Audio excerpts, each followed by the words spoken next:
خمسة أطفي بها وهذا الجمال هادما لي خمسة أطفي بها وهذا الجمال هادما المصطفى والمرتضى والدارما فاطمة غوث الأعظم ومن بسرو ساما مددي قبلي مددي كعبي مددي يا شرف زمانا زماني مدد مما درعي بستغاث كريم کرم کشا سرورا شاہ کریمہ دستگیرہ اشرفا حرمت روح پیمبر یک نظر کن سویما اللہم رب اشرح لي صدری ویسر لي امری واحلل عقدۃ من لسانی یفقهوا قولی فصلی اللہ تعالی علی خیر خلقہ ونور عرشہ محمد وذریاتہ واہل بیتہ وصحابه وأحبابه أجمعين برحمتك يا أرحم الراحمين بحق لا إله إلا الله محمد رسول الله صلى الله عليه وسلم. الحمد لله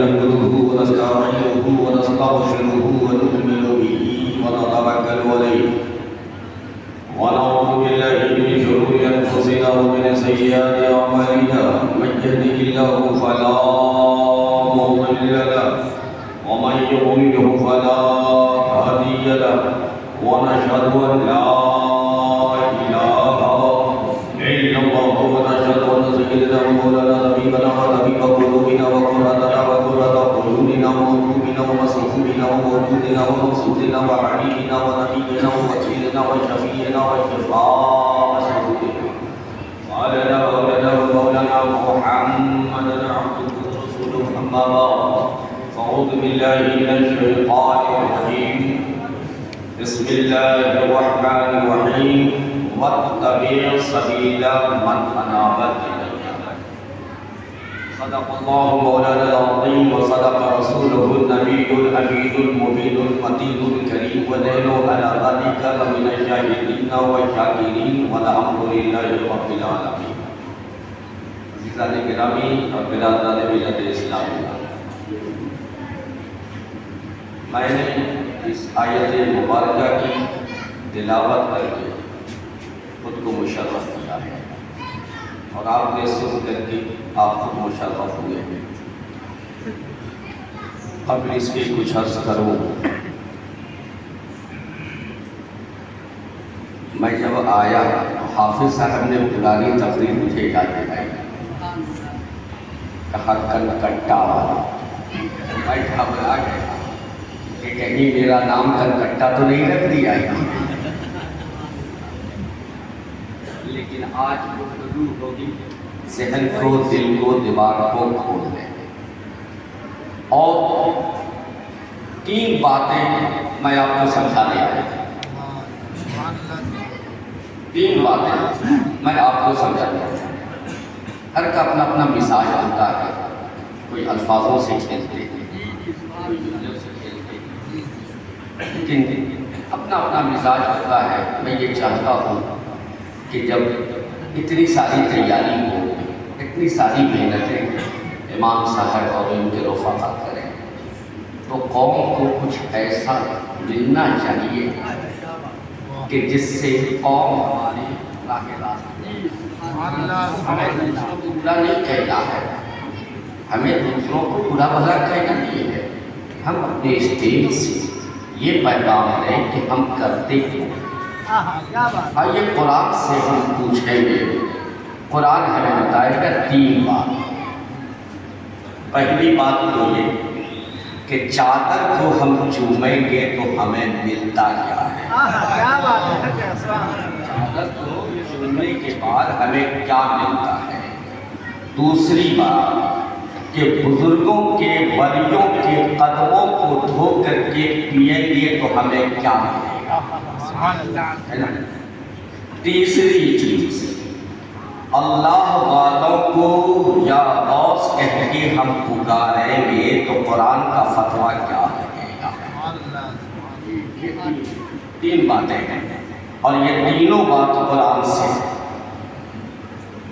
میری طرف دیکھو، یہ تین باتیں ہیں اور تینوں بات میں چاہوں گا کہ قرآن سے آپ سمجھا دلیل قرآن کی ہوگی، نہ بریلی کی کتاب ہوگی، نہ کچھوسے کی کتاب ہوگی، نہ مارہارا کی کتاب ہوگی، نہ موصولی کی کتاب ہوگی، نہ کلپی کی ہوگی، نہ اجمیر و بغداد کی ہوگی۔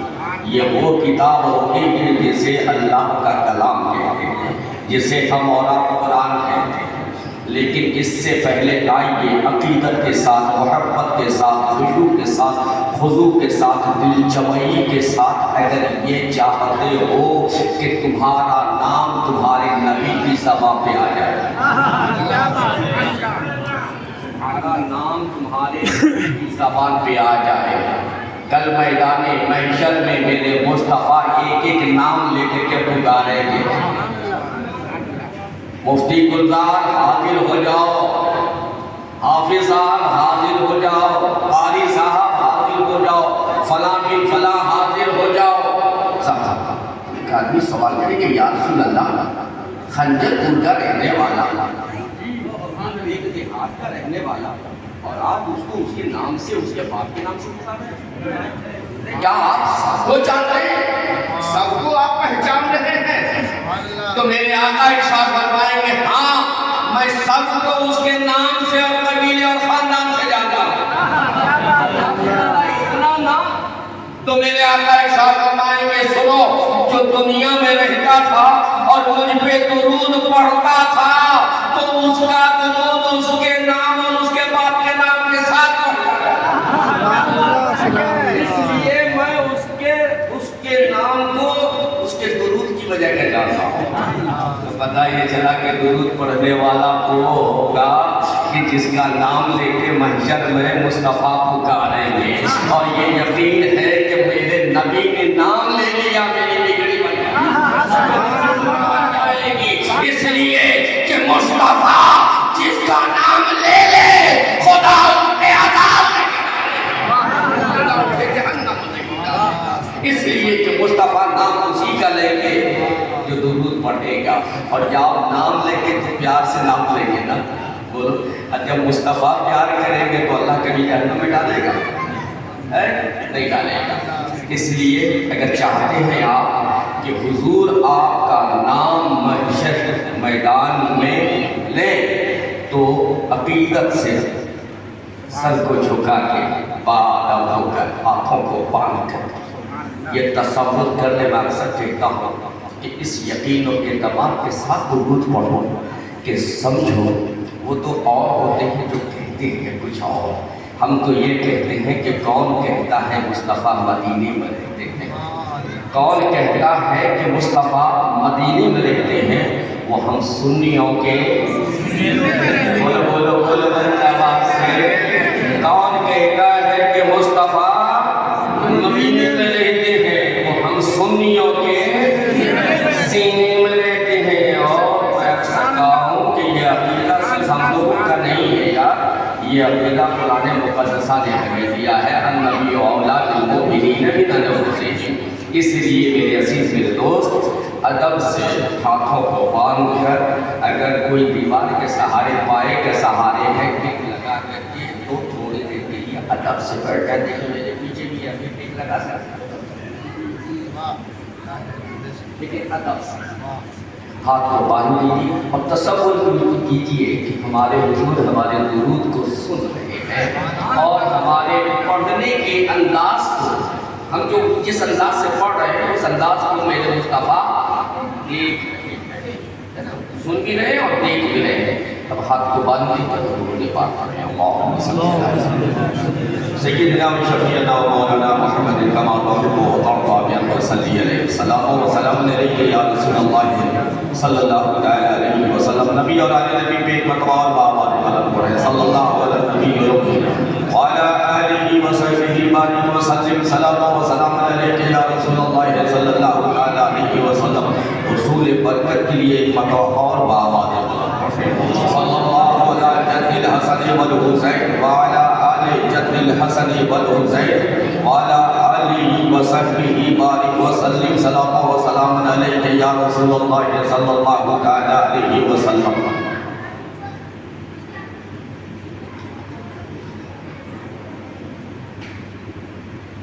تو فنا فی الحق ہوا.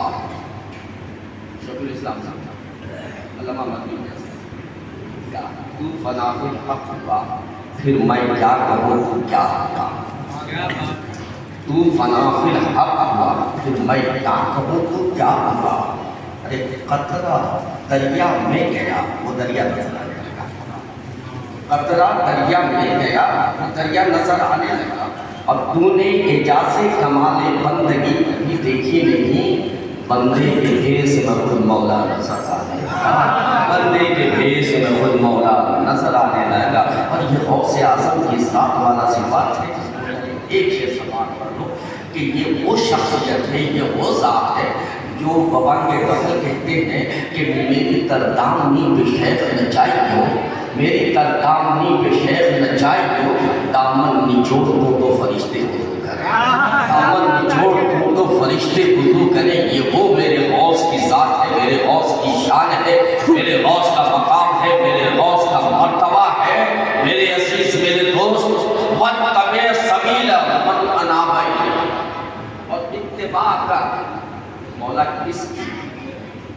اور یہاں توجہ ہے، رب نے یہ نہیں کرا قرآن کی اتباع کی،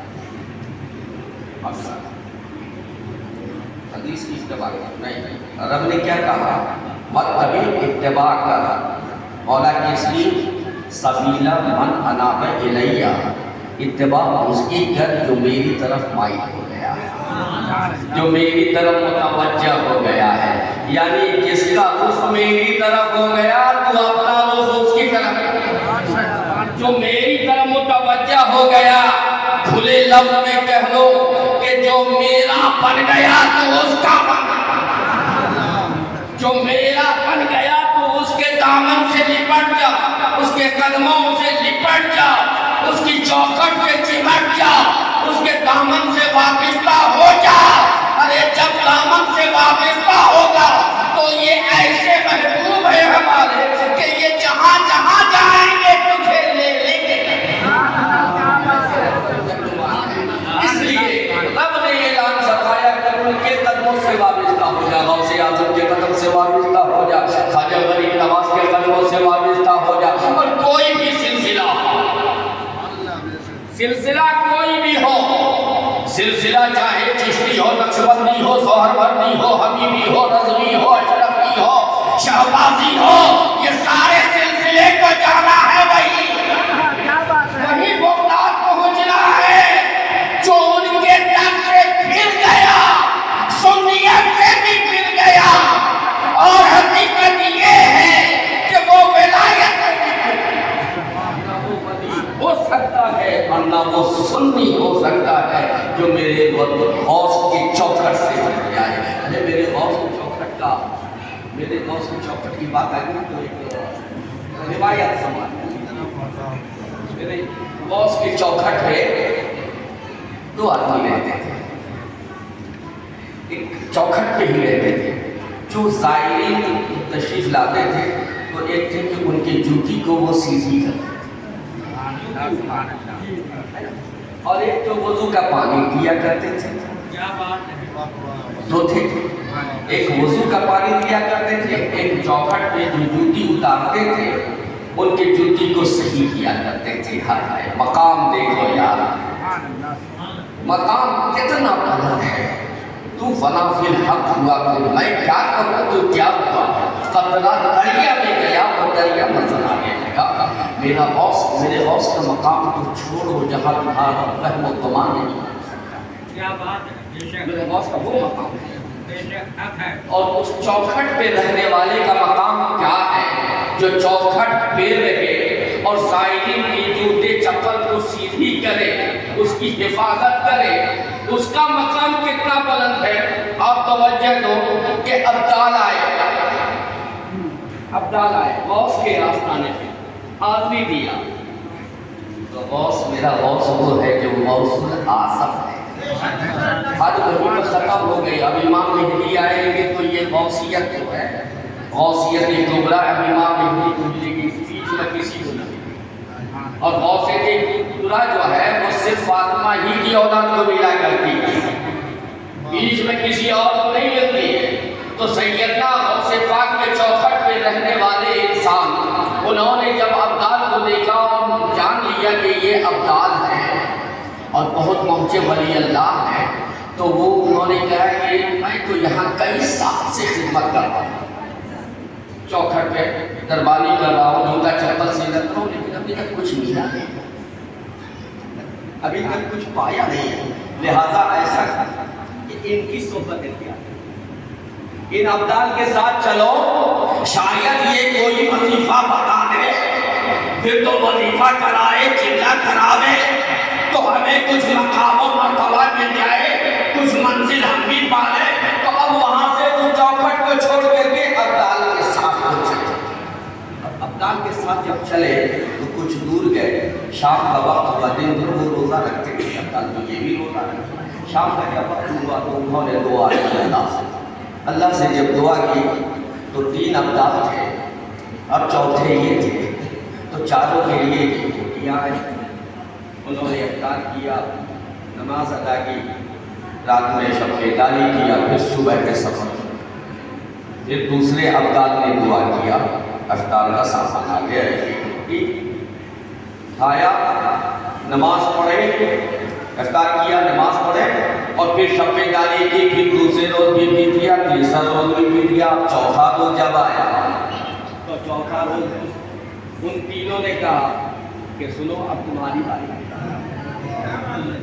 اب تمہاری باری ہے، یہ دعا تمہیں کرنی ہے، اب دعا تم کرو گے۔ اب یہ کہا کہ میں دعا کیا کروں، میں تو خود جانتا ہی نہیں، میں دعا کیا کروں، میں تو خود جانتا ہی نہیں ہوں۔ کہا نہیں، دعا تمہیں کرنی ہے، اور چوتھا دن ہے، 3 دن ہم لوگوں نے دعا کیا ہے، چوتھا دن تم دعا کرو۔ اب زبردستی کرنے لگا، کہا کہ تم کیسے دعا کرتے ہو؟ کہا چھوڑو نا، ہم جیسے دعا کرتے ہیں کرنے دو، تم دعا کرو۔ اب یہ بندہ کھڑا ہوا، ہاتھ جوڑا، کہا اے مالک و مولا، مجھے کچھ تو معلوم نہیں ہے، لیکن یہ ابدال جس کے صدقے میں دعا کرتے تھے اور جس کے صدقے میں تو دعا قبول کرتا تھا، مولا اسی کے صدقے میں میری دعا قبول کر لے۔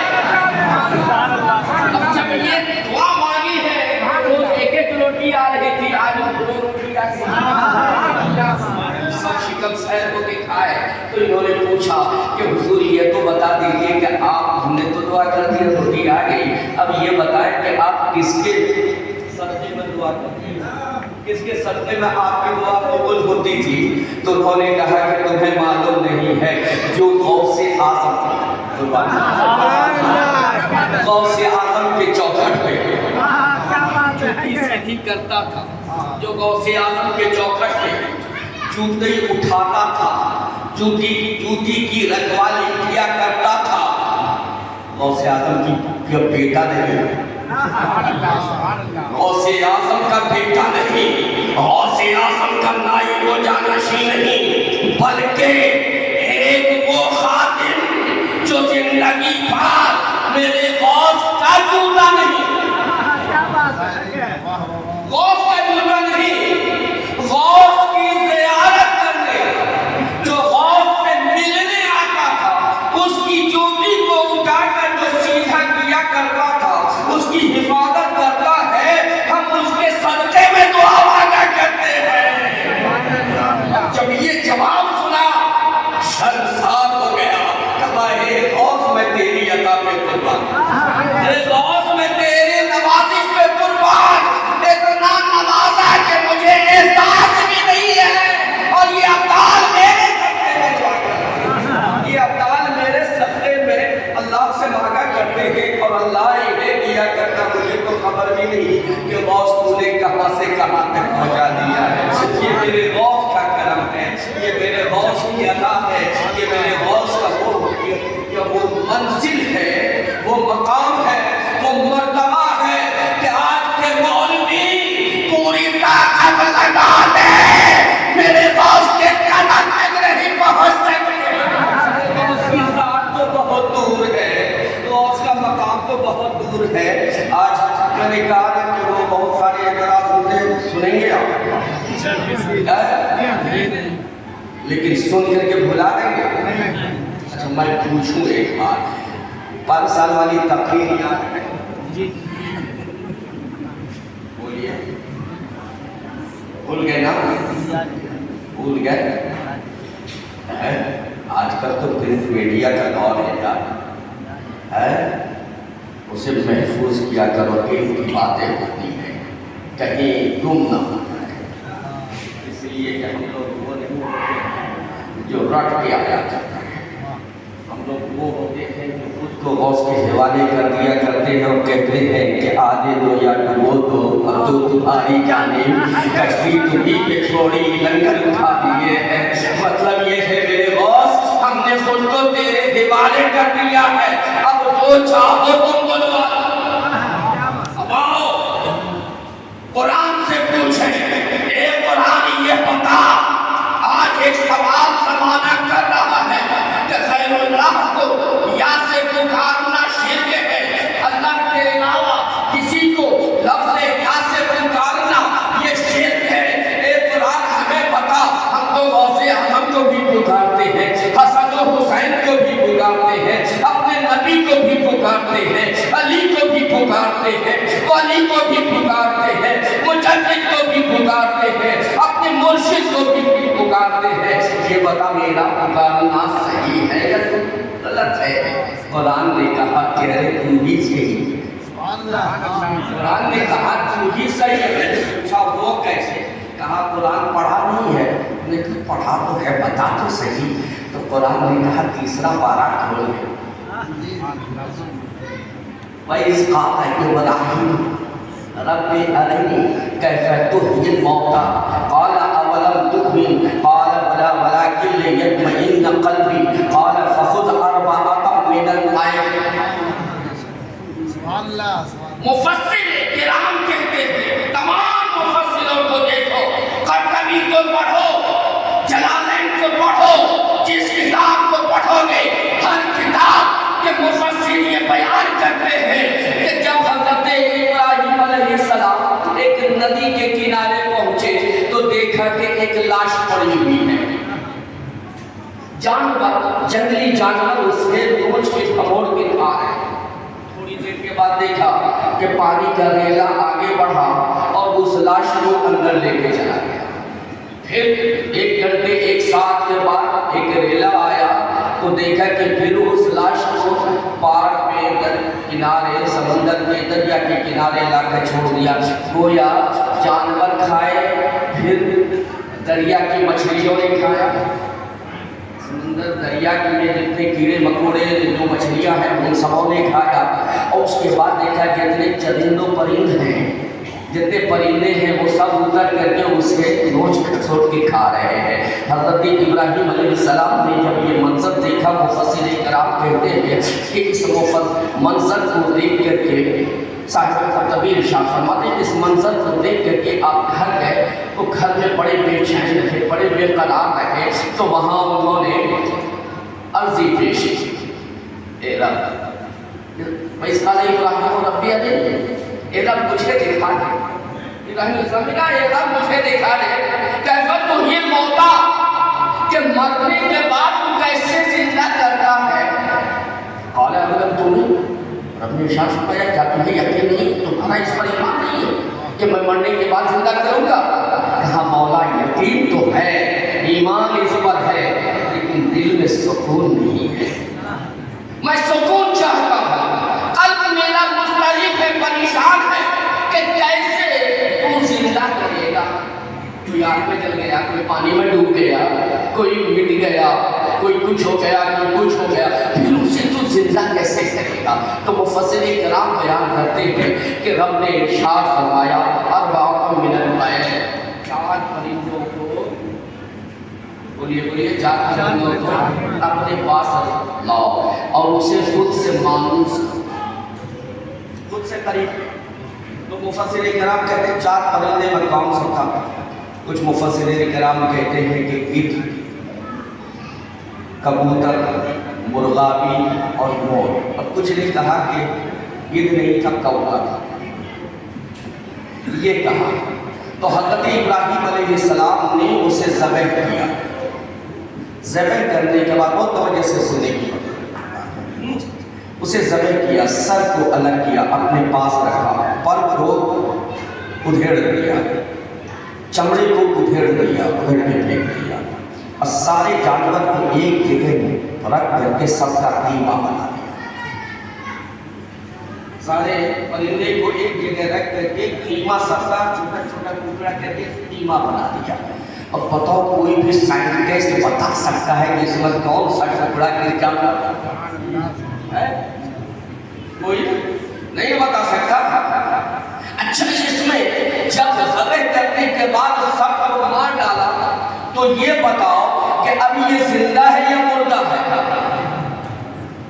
جی مردہ ہے نا، زندہ تو نہیں ہے، مر گیا۔ رب نے ارشاد فرمایا کہ چاروں پہاڑ پہ، چار پہاڑ ہے، چاروں پہاڑ پہ چار حصے میں رکھ دو۔ چاروں پہاڑ پہ حضرت ابراہیم علیہ السلام نے چار حصہ کیا، چاروں پہاڑ پہ اسے رکھ دیا۔ میری بات سمجھ میں آ رہی ہے؟ چار حصہ چاروں پہاڑ پہ رکھ دیا۔ جب چار حصہ چاروں پہاڑ پہ رکھ دیا تو پھر رکھ کر کے جب آئے جہاں بیٹھے تھے وہاں بیٹھے تو پھر آپ نے ارشاد فرمایا، رب نے ارشاد فرمایا اے ابراہیم اب انہیں پکار۔ سبحان اللہ سبحان اللہ۔ ارے زندہ ہے کہ مردہ ہے؟ کیا بات ہے؟ مردہ ہے۔ زندہ ہے کہ مردہ ہے؟ مردہ ہے۔ اے ملا تیری بات مانے یا اللہ کی بات مانے؟ قرآن کا عقیدہ لے یا تو جیسے ملاؤں کی بات مانے؟ قرآن ابراہیم کو کہہ رہا ہے اے میرے خلیل اب تو انہیں پکار، انہیں بولا۔ اے قربان جاؤ، کون کسے بلانے کے لیے کہہ رہا؟ رب کہہ رہا ہے۔ تیرا فتویٰ کہاں گیا؟ کس پر؟ جو رب کا خلیل ہے، پکارنے والے ابراہیم ہیں، حکم رب دے رہا ہے، رب کہہ رہا پکارو، ابراہیم پکار رہے ہیں یا ایھا النصر۔ اب بتاؤ یہ مردہ ہے یا زندہ ہے؟ بولو یہ مردہ ہے، یہ ایک معمولی سا پرندہ ہے، لیکن میرا وہ ہے کہ جس کی شان یہ ہے کہ تو فنا من حق ہوا، پھر میں کیا کہوں تو کیا ہوا؟ ارے قطرہ دریا میں گیا وہ دریا قطرہ میں۔ یہ تو معمولی سا پرندہ ہے اور یہ مر کے مٹ گیا ہے، اس میں جان نہیں، اس میں زندگی نہیں، اور رب ارشاد فرما رہا ہے کہ اسے پکارو۔ تو ابراہیم علیہ السلام نے پکارا یا ایھا النصر، ایک حاضر ہو جاؤ، ایک آ جاؤ میرے پاس۔ اب قرآن کہتا ہے، مفسر کرام کہتے ہیں کہ اس کی بوٹی جہاں جہاں تھی، جہاں جہاں تھی اس کی بوٹی سب ہواؤں میں اڑی، اور ہواؤں میں اڑ کر کے وہ گدھ کی شکل اختیار کی، چمڑے لگے، پوست لگے، کلیجی لگا، ماٹھی لگا، دل لگا، گردہ لگا۔ نبی پکارے، نبی پکارے تو اللہ کی قدرت سے مردہ بھی زندہ ہو جائے۔ ارے یہی تو مقام ہے کہ میرا خاص نبی نہیں ہے لیکن نبی کا وارث ہے، نبی کا جانشین ہے۔ کیا پوچھتے ہو؟ شہ جیلا کے فضائل آسی، ہر فضیلت کے وہ جامع ہے نبوت کے سوا، فضیلت کے وہ جامع ہے نبوت کے سوا۔ میرا غوث، میرے غوث کی شان کیا کہنا، میرے غوث کا مرتبہ کیا کہنا۔ ایک چڑیے کو پکارا ہے، چڑیا کو پکارا تو چڑیا کا پورا گوشت بن کر کے اب کہتا ہے گردن کٹے۔ اے نبی کی سلام ہے، رب نے کہتی تاثیر ہوگی کہ گردن نہیں ہے، زندگی نہیں ہے، پھر بھی اڑ رہا ہے۔ سبحان اللہ سبحان اللہ۔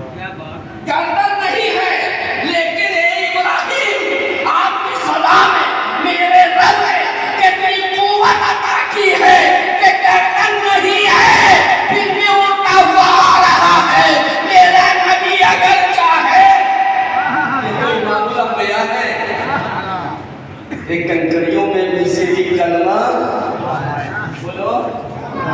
بڑھا دیتے ہیں. اب وہ بٹھایا اور آ کر کے اپنے گردن سے اپنے گردن کو ملایا اور دانا چگا، یعنی دانا چڑھا دانا رکھا ہوا تھا اور پھر اپنی بولی بولتا ہوا چلا گیا. پھر رب نے ارشاد فرمایا، پھر حضرت ابراہیم نے پکارا، یا ایھا الحمام. کبوتر آیا، اپنے گردن سے گردن کو ملایا، دانا چگا، اپنی بولی بولتا ہوا چلا گیا. پھر آپ نے پکارا، یا ایھا الطاووس. تو پھر وہ مور آیا، اڑتا ہوا مور آیا، اپنا دانا چگا چلا گیا. آپ نے کہا، یا ایھا النمل. تو مرغابی بھی آئی. اب مفسر کرام ایک بات ٹھہر کے یہاں سوچو کہ یہ 4 پرندے ہیں جی. کتنے پرندے؟ 4 پرندے. آپ جانتے ہو 4 پرندوں کو جی؟ گدھ کی صفت کیا ہے؟ بولو. لالچ جی، لالچ ہے نا. گدھ کی صفت کیا ہے؟ لالچ. مور کی صفت کیا ہے؟ گھمنڈ، تکبر، اپنی خوبصورتی. یہ 2 چیز سمجھ میں آئی. اور مرغا بھی شہوت پسند ہے، شہوت پسند ہے، نفس کا خواہشات کے اندر بہت زیادہ پائے. یہ چیز بھی. اب چوتھی چیز کبوتر ہے. کبوتر کے اندر کیا ہے؟ اس کو اپنی بلند پروازی پہ ناز ہے، اپنی بلند پروازی پہ ناز ہے اور اپنی آواز پہ اسے ناز ہے. گویا رب اپنے بندوں کو یہ ذہن دے رہا ہے، یہ 4 صفت ہے، لالچ، گھمنڈ، نفسانی خواہشات اور بلند پروازی. اگر یہ 4 تم مٹا دو گے اپنے سے، تمہارے دل کو سکون مل جائے گا. کہتے ہیں کہ اگر ان 4 باتوں کو خود سے دور کر دو گے اور رب کی بارگاہ میں لے جا کر اسے قربان کر دو گے، تو رب تمہارے قلب کو جو مضطرب ہے، رب تمہارے قلب کو سکون عطا کرے گا اور رب کی رحمت تمہیں مل جائے گی. نعرے تکبیر، نعرے رسالت، نعرے تکبیر، نعرے رسالت. اب یہ بتاؤ کہ یہ مردے کو پکارنے کا حکم کس نے دیا اور کس سے پکاروا رہا ہے؟ وہ کون نبی؟ جو خلیل ہے، جو رب کا دوست ہے. اب اگر شرک ہوتا غیر اللہ کو پکارنا، تو بتاؤ اللہ کا بھی حکم دیتا اپنے خلیل کو شرک کرنے کا؟ ارے یہ تو شرک کو دور کرنے والے، یہ تو اس لیے آئے ہیں کہ بندے اگر شرک کر رہے ہیں تو اس شرک سے بندے کو دور کیا جائے، کفر سے بندے کو دور کیا جائے، انہیں پاک و منزہ کیا جائے، پاک و صاف کیا جائے. لیکن رب یہ حکم دے رہا ہے. پتہ یہ چلا کہ یہ قرآن کا حکم ہے، لیکن ایک بات ٹھہر کے میں بتا دوں کہ ایک بات اپنی طرف سے میں آپ کو بتا دوں کہ آپ بتاؤ کہ مٹتا کون ہے؟ جسم یا روح؟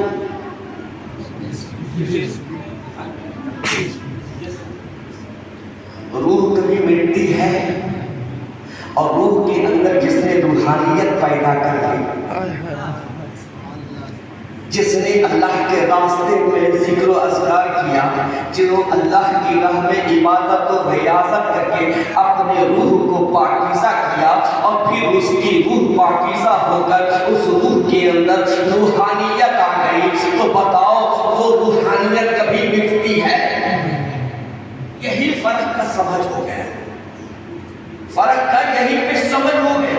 سمجھ کا فرق ہے کہ سنی کبھی جسم کو نہیں پکارتا ہے، وہ غوث اعظم کی روحانیت کو پکارتا ہے، مخدوم اشرف کی روحانیت کو صدا دیتا ہے، اللہ والوں کی روحانیت کو صدا دیتا ہے، اور یہ ولی اللہ روحانیت میں مدد کیا کرتے ہیں۔ یہ سب ہم تھوڑے پکارتے ہیں، فرق سمجھ میں آ گیا کہ انہوں نے یہ سمجھا کہ ہم جسم کو پکارتے ہیں۔ ارے نادان، ہم جسم کو نہیں، ان کی روحانیت کو صدا دیتے ہیں، ان کی روحانیت کو آواز دیتے ہیں۔ تو اب یہ شرک ہے غیر اللہ کو پکارنا؟ جی جواب دو گے؟ بات سمجھ میں آ گئی؟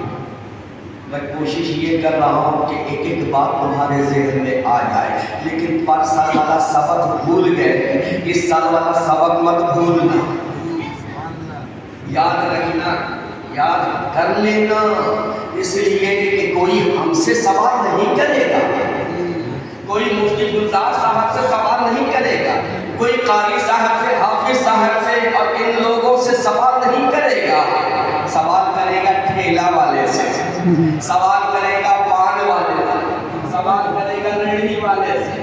اب وہ بیچارہ 10 روپے کلو کے حساب سے جانتا ہے، 100 روپے کلو کے حساب سے کیا بتائے گا؟ ارے ان سے سوال کرے تب تو جواب دے۔ ارے نادان، خدا کی قسم، قرآن بھی گواہ ہے، حدیث بھی گواہ ہے کہ ہمارا ہی عقیدہ درست ہے، ہم سچے عقیدے پہ قائم و دائم ہیں۔ سن نادان، صرف پہلی بڑی دلیل یہ ہے کہ تیرے یہاں مکبر ہو گئے، مفسر ہو گئے، مقرر ہو گئے، مصنف ہو گئے، مدبر ہو گئے، مقدم ہو گئے، سب ہو گئے، یہ بتا تیرے یہاں کوئی غوث بھی ہوا ہے؟ یہ بتا تیرے یہاں کوئی خواجہ غریب نواز ہوا ہے؟ یہ بتا تیرے یہاں کوئی مخدوم اشرف ہوئے ہیں؟ یہ بتا کوئی تیرے یہاں خواجہ شہباز ملک پرواز ہوا ہے؟ ارے ایسا ولی ہمارے یہاں موجود ہے کہ لائن کھینچ دے اور پار کر دے گا، عالم بھی مر جائے اور مفتی بھی مر جائے۔ تیرے یہاں کوئی ایسا ہے کہ جو ایک امام علی کر کے عالم بنا؟ کیا بات ہے، فتویٰ دینے والا بن جاتا ہے، یہ حرام ہے، وہ حرام ہے، یہ شرک ہے، وہ شرک ہے۔ نہ پکارو اللہ کے علاوہ غیر اللہ کو، لفظ یا سے پکارنا شرک ہے۔ قرآن سے پوچھا، قرآن نے کہہ دیا نہیں، رب نے ابراہیم سے پکاروایا ہے تو پکارے تو کون سا شرک ہوگا؟ اب آؤ دوسری بات، قرآن ہی سے ہم پوچھتے ہیں کہ یہ بتا ہمارے کو عقیدہ ہم کو یہ ملا ہے کہ ہم بزرگوں کے در پہ جاتے ہیں، اللہ والوں کی چوکھٹ پہ جاتے ہیں، چادر اٹھاتے ہیں، چومتے ہیں نا، آنکھوں سے لگاتے ہیں، چوما پھر اسے رکھ دیا، کبھی ہاتھ لگا دیا، چوما رکھ دیا، یہ عقیدہ ہمارا ہے، ہم کرتے ہیں، اس پر بھی یہ کہتے ہیں کہ یہ چوما چاٹی والی جماعت ہے، اور یہ چومنا شرک نہ کہتے ہیں نا، یہ چومنا شرک ہے۔ غازی ملت کہتے ہیں نادان، اگر چومنا شرک ہے تو ذرا اللہ کو چوم کے دکھا دے۔ اللہ کو ہم پوجتے ہیں، ولی اللہ کو چومتے ہیں، اللہ کو چومتے نہیں ہیں، پوجتے ہیں، ہم عبادت کرتے ہیں، اللہ کی عبادت کرتے ہیں، سجدہ کرتے ہیں، ولی اللہ کو سجدہ نہیں کرتے، ولی اللہ کی عبادت نہیں کرتے، بلکہ ان کی چادر کو چومتے ہیں۔ اور چادر کو چومنے سے کیا ہوتا ہے؟ اور قرآن سے پوچھیں، قرآن بتا ذرا، ہم اگر چادر کو چومتے ہیں اللہ والوں کی چادر سے، اللہ والوں کے جسم سے جو چیزیں مس ہو جائے ہم اسے چومتے ہیں، تو اس کے فوائد ہمیں کیا ملیں گے؟ تو قرآن جواب دیتا ہے کہ پڑھ لے سورہ یوسف، پڑھ لے سورہ یوسف۔ اچھا قرآن سے ہٹ کے ہم کوئی بات کر رہے ہیں؟ بولیے مائی کلام قرآن کو کاٹ نہیں سکتا ہے، جو قرآن کو کاٹے شریعت اسے کاٹ دیتی ہے، جو قرآن کا انکار کرے شریعت اس کے ایمان کا انکار کرتی ہے۔ تو ہم قرآن والے بھی ہیں اور حدیث مصطفیٰ والے ہیں۔ الگ حدیث نہیں ہے، الگ ہم لوگ کہتے ہیں نا کہ ہم اہل حدیث، ہم کہتے نہیں تو اہل حدیث نہیں ہے، اہل حدیث تو ہم ہیں، اہل قرآن تو ہم ہیں، جس کا عمل قرآن پہ بھی ہے اور حدیث پہ بھی ہے۔ تو اہل حدیث حدیث والا نہیں ہے، الگ حدیث والا ہے۔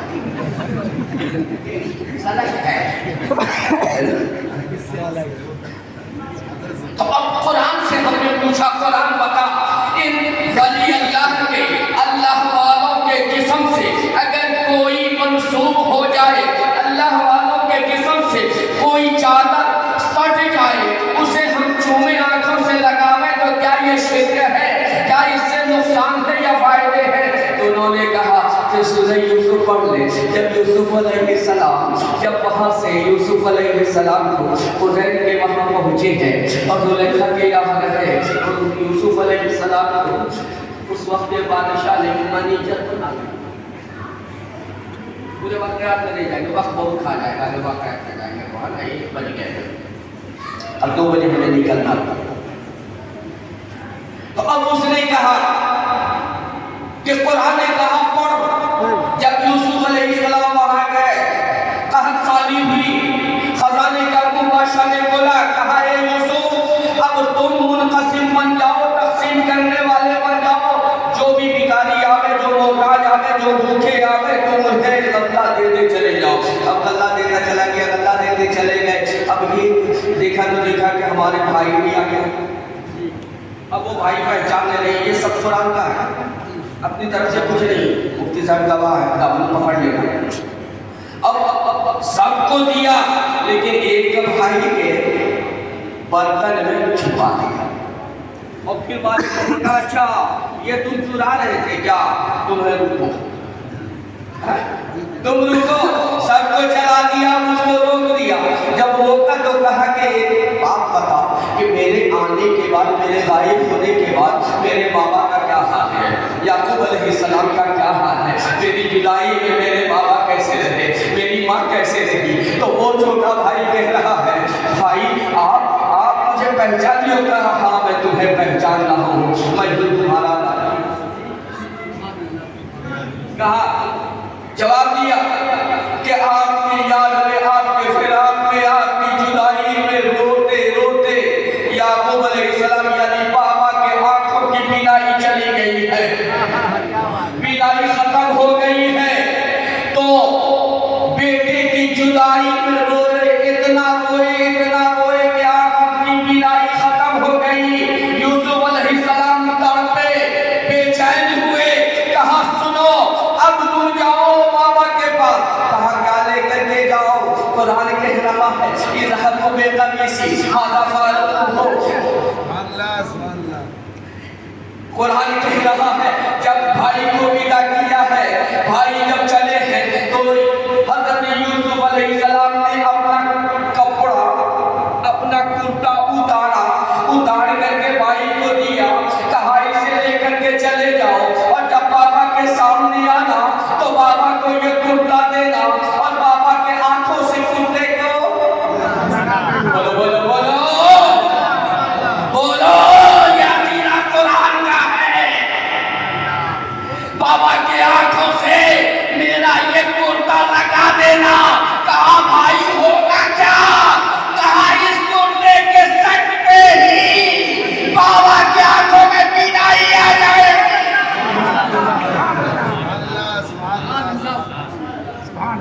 علا وجہ ابھی یاد بصیرہ، اگر سٹاؤ گے جیسے ہی سٹے گا رب بینائی۔ اور قرآن نے کہا کہ جب یہ بھائی لے کر کے چلے اور جا کر کے بابا سے سلام کلام کیا، بابا کو کپڑا دیا، انہوں نے کہا کہ یہ بھائی یوسف کا کپڑا ہے، انہوں نے دیکھا بھائی یوسف کا کپڑا ہے، محبت میں تڑپ رہے تھے، محبت میں بے چین ہو رہے تھے، فراق میں تڑپ رہے تھے، لگاؤ تھا، جیسے ہی کپڑا سنا تو کپڑا دیکھا خوش ہو گئے، کپڑا ہاتھ میں لیا، سنا یہ یوسف کا کپڑا ہے، خوش ہو کے مچلے اور مچل میں آنکھوں سے لگا لیا، سے بھی چوم لیا اور آنکھوں سے لگا لیا۔ قرآن نے کہا جیسے ہی لگا، جیسے ہی آنکھوں سے وہ کپڑا لگا، آنکھوں کی بینائی واپس آ گئی۔ تو نادان، ارے سن، ہم ولیوں کے در پہ اس لیے نہیں جاتے کہ ہم وہاں شرک کریں، بلکہ ان کے چادر کو اٹھا کر اپنے آنکھوں سے لگاتے ہیں کہ بصارت تو ہے ہی مولا، اس کے صدقے میں ہمیں بصیرت بھی عطا کر۔ ان کے قدموں کو رگڑ کے اپنے سینے سے لگاتے ہیں، مولا بصارت تو ہے نہیں، دل کی بصیرت بھی عطا کر دے۔ قلب مردہ ہو چکا ہے مولا، اس قلب میں زندگی دے دے۔ قلب مردہ ہو چکا ہے مولا، قلب غافل ہو چکا ہے مولا، اس قلب کو ذاکر بنا دے۔ تیرے ولی کے آستانے پہ آئے ہیں، ان سے منسوب چیز جب ہمارے جسم سے لگے گی، ان کے گرد و غبار جب ہمارے سینے سے لگیں گے، تو مولا ہمارے دلوں میں تو ان اولیاء کے صدقے میں بصیرت دے دے۔ تیرا ایمان اگر مردہ ہو گیا ہے تو اس میں زندگی عطا کر دے۔ بات سمجھ میں آئے گی آپ کو؟ دو باتیں سمجھ میں آئی، اب تیسری بات بچی ہے اور وقت بھی ہو گیا، انشاءاللہ کبھی اور بھی بات کروں، لیکن یہ سنو، واقعات غوث پاک کی کرامتیں تو سنتے رہتے ہو، عقیدہ کی اصلاح ضروری ہے تاکہ آپ کا کیا بات اس لیے کہ عقیدہ نہیں لاکھ عبادت ہے، اب میں پاس نہیں ہوگی۔ عقیدہ اگر درست ہے تو عشق مصطفیٰ کے صدقے پاس ہو جاؤ گے۔ اگر عقیدہ درست ہے نا تو عشق مصطفیٰ کے صدقے پاس ہو جاؤ گے، مصطفیٰ آ جائیں گے بچانے کے لیے۔ لیکن عقیدہ ہی اگر کھوکھلا رہ گیا، بھل یقین والا عقیدہ رہا، مذبذب والا عقیدہ رہا، صلح کلیت والا عقیدہ رہا، تو پھر یقین جانو کہ نہ یہاں کامیاب ہوگے، نہ قبر میں کامیاب ہوگے، اور نہ محشر میں کامیاب ہوگے۔ کامیابی اس کے لیے ہے جس کا عقیدہ درست ہو۔ اب میں نے کہا کہ ہم بزرگوں کے آستانے پہ جاتے ہیں، غسل شریف کا پانی لیتے ہیں،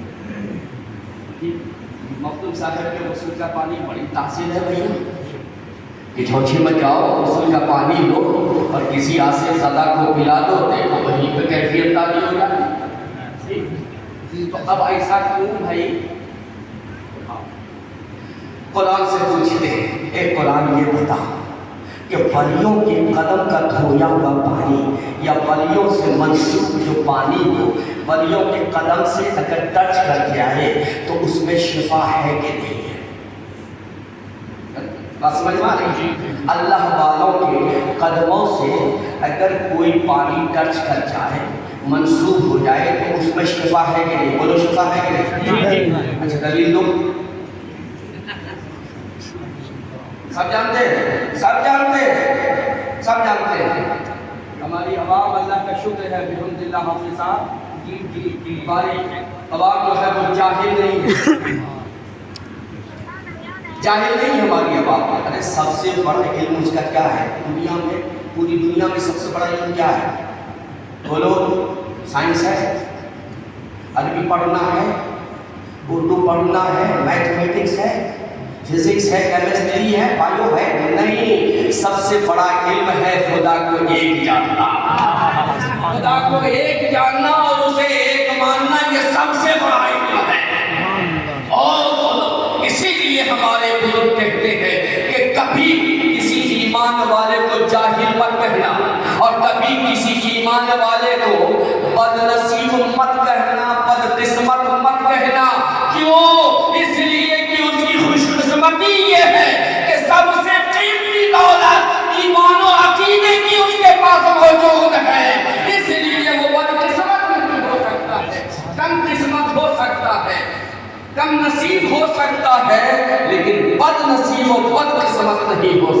ہے۔ میرے عزیز، میرے دوست، میرے پیارے اسلامی بھائی، اب تیسری چیز جو ہے، تیسرا چیز وہ نسبت والا پانی۔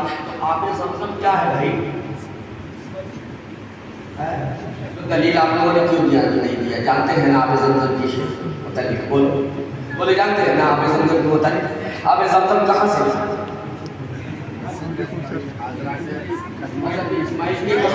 سب جانتے ہیں، سب جانتے ہیں، سب جانتے ہیں۔ حضرت اسماعیل کی ایڑی سے رگڑنے کے بعد جو پانی نیچے سے نکلا وہ حضرت اسماعیل کے قدموں سے لگ گیا۔ قربان جاؤ یار، ساری دنیا کہتی ہے اس میں شفا ہے، دیوبندی کہتے شفا ہے، وہابی کہتے شفا ہے، سب آبے سب کہتے شفا ہے۔ ارے نادان یہ تو بتا دے کہ وہ پانی نکلا کیسے؟ اس پانی کو نسبت کس کے قدم سے ہے؟ ارے وہی اللہ والے ہیں اسماعیل علیہ السلام کہ ان کے قدموں سے نسبت پانی کو ہو گیا، اللہ اس میں شفا۔ اور برکتیں اتنی برکتیں مفتی صاحب کہ ہزاروں نہیں لاکھوں لیٹر روز نکل رہے ہیں، پھر بھی نہیں کم۔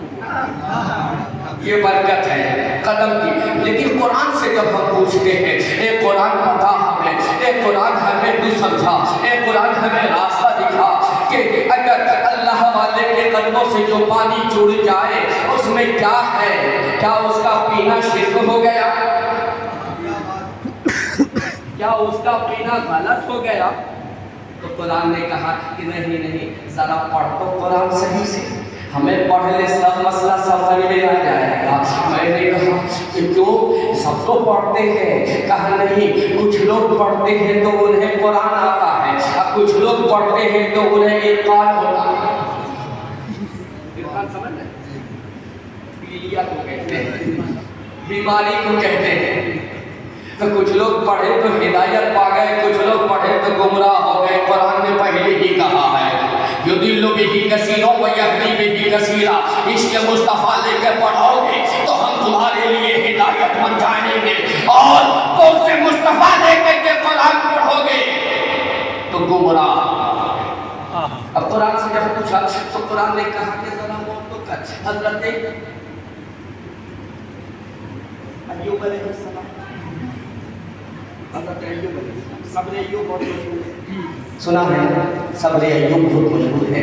اور حضرت ایوب علیہ السلام کا صبر کا عالم یہ تھا میرے دوست، صبر کا عالم یہ تھا کہ تھوڑے نکل گئے تھے اور اس میں کیڑے پڑ گئے تھے، اور وہ کیڑے جب گر جاتے تھے تو آپ مارتے تھے، کہتے تھے کیڑا کہاں جا رہا ہے؟ تیری خدا کسی ہے، رب نے اسی کا اور عشق کا عالم کیا ہے؟ دیکھو عشق، عاشق کسے کہتے ہیں کہ جب آپ تندرست ہوئے نا، جب آپ تندرست ہوئے، صحت یاب ہو گئے تھے، کسی نے کہا کہ ایوب اب تو بڑا مزہ ہے، اب تو اچھے ہو گئے، اب تو صحت مند ہو گئے، اب تو تندرست ہو گئے ہو، اب تو بڑے پیارے اور اچھے لگ رہے ہو، اب بڑا آرام ہے، سکون ہے۔ تو ایوب علیہ السلام کہتے ہیں وہ سکون کہا، وہ مزہ کہا، وہ لطف کہا وہ کیسے؟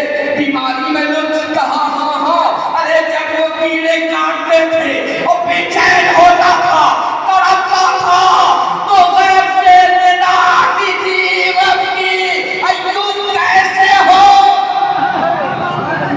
یہ رب کا جملہ سنتا تھا، ایسا نشہ چھا جاتا تھا کہ شام تک اس کا نشہ اترتا نہیں تھا، اسی میں مست رہا کرتا تھا۔ اور جب نشہ اترے اور پھر کیڑے ڈنک مارتے تھے، اور کیڑے جب ڈنک مارے پھر بے چین ہو جاتا میں، اور جب بے چین ہو کر کے ٹہلنے لگتا، دوڑنے لگتا، تو پھر رب آواز دیتا، مکھڑا دکھا دیتا، آواز دیتا، صدا آتی، اے ایوب زیادہ تکلیف تو نہیں ہو رہی ہے؟